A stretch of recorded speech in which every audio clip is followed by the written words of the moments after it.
Ministry नाम के एक जंगल में एक ऋषि के साथ एक चिंटू नाम का आदमी शिष्य के रूप में बहुत सालों से रहता था। इससे एक दिन मुनि बोला, अब मुझे जीवन से मन भर गया है, मेरा दूसरा जन्म लेने का वक्त आ गया है। तुम मेरी बहुत साल से सेवा कर रहे हो, इसलिए मैं ऋषि बोले तुम्हें एक वरदान देने की सोच रहा हूँ, मांगो। मेरा क्या है? तब चिंटू बोला, मेरा क्या ख्वाहिश होगा, मैं तो आपके चरणों में रहकर की सेवा करना ही मेरा मेरा वरदान है। बोला, आपके चरणों के पास रहने से ही मेरी सेवा होगी। मैं आप कोई पेड़ के रूप में जन्म लीजिए, इंडिया के पेड़ के नीचे एक अंडरग्राउंड नाकर आपके नीचे रहकर सेवा करते हुए जिंदगी गुजार लूंगा। ये सुनकर ऋषि एक पेड़ के रूप में बदल गया। के बाद चिंटू उस पेड़ के नीचे एंड अकाउंट बनाकर रहने के लिए एक सेटअप तैयार किया। कुछ दिन बाद एक दिन चिंटू अपने गांव जाकर दोस्तों के साथ अच्छे से घूमने का आनंद लेने लगा। बुरी आदतों का शिकार भी बन गया। उसने कुछ लोगों को इकट्ठा करके रातों में चोरियां करना भी शुरू किया। ऐसे कुछ समय बीत गया। ऐसे चोरी करना उसकी अच्छी आदत होने के कारण एक बड़ा डाकू बन गया। उसके लिए ये काम करने के लिए कुछ लोगों और घोड़ों को तैयार किया। उनके साथ गाँव में लोगों के घरों पर हमला करके बहुत सारा सोना ऐसा ले जाके अंडरग्राउंड में छुपाना शुरू किया। फोटो की इस हरकत के कारण लोग बहुत परेशान हो रहे थे। एक दिन घोड़ों पर चिंटू अपने आदमियों के साथ पेड़ के पास आया। पेड़ ने बोला, देखो चिंटू, तुम गलत रास्ते पर जा रहे हो, तुम्हारी वजह से लोगों को बहुत तकलीफ हो रहा है। रे तुम्हारी इन गलतियों में मैं भी हिस्सेदार हूँ जैसा लग रहा है। सुनकर चिंटू बोला, गुरुजी, आपने मुझे वचन दिए थे कि आप मेरी रक्षा करोगे, वचन नहीं निभाओगे तो आप जैसे मुनि के लिए अच्छा नहीं होगा, कहकर अंदर चला गया। ऐसे थोड़े दिन होने के बाद एक घर में चोरी होने के कारण वह परिवार वाले खुदकुशी करने के लिए उस पेड़ के पास आकर दुखी से बैठे।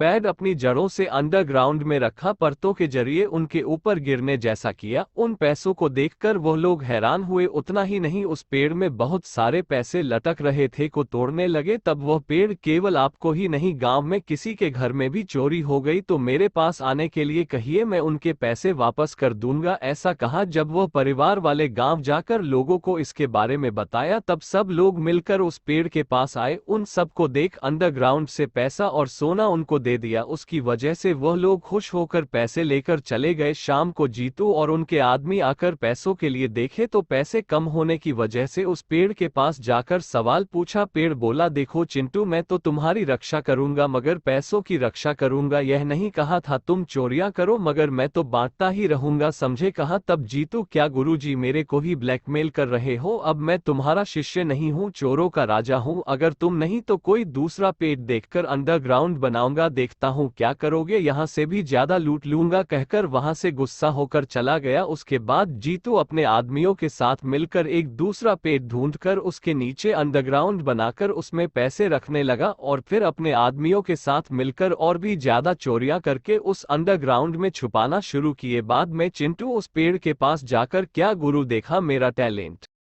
अब तुम क्या करोगे? अरे ओ मूर्ख, मेरी जड़ ही इतना दूर नहीं पहुंच सकते, यही सोच रहे हो क्या कहीं पर भी होने से मेरे साथी पेड़ ही मदद नहीं करेंगे? यही सोच रहे हो क्या मूर्ख? तुमने पैसे कहीं पर भी छुपाया होगा लेकिन मुझसे नहीं बचा पाओगे, देखते रहो, मुझे ही चैलेंज दे रहे हो क्या, कहकर अपनी जड़ों को उनके अंडरग्राउंड तक पहुंचाया। तब चिंटू ने चुराया हुआ पैसा, सोना, जेवरात सब कुछ जड़ों के सहारे पेड़ के पास पहुंच गए। उतना ही नहीं, अंडरग्राउंड में रहने वाले चिंटू के आदमियों को भी जड़ों के जरिए पेड़ के ऊपर आकर लटक गए। वह लोग बोले, बचाओ बचाओ बचाओ बचाओ, कहकर चिल्ला रहे थे। ये देखकर चिंटू हैरान होकर गुरु के महानता के बारे में जानकर मैं एक अच्छा आदमी में बदल जाऊंगा बोलकर माफी मांगा। मोरल, हमें हमेशा सही और अच्छी राह पर चलना चाहिए।